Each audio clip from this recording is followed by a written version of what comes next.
Hello, in this video I want to show you how to manage detection alarm settings on the nose camera.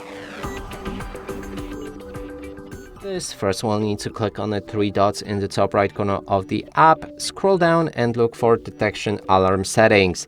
Then you can activate or deactivate motion detection alarm, adjust its sensitivity. Also there's motion tracking that you can activate or deactivate.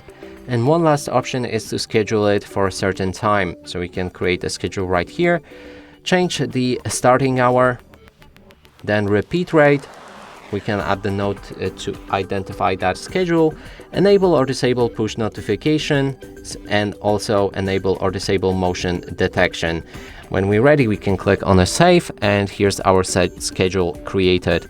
And that's it for this video. Hope you like it. Please consider subscribing to our channel, leave a like and a comment below.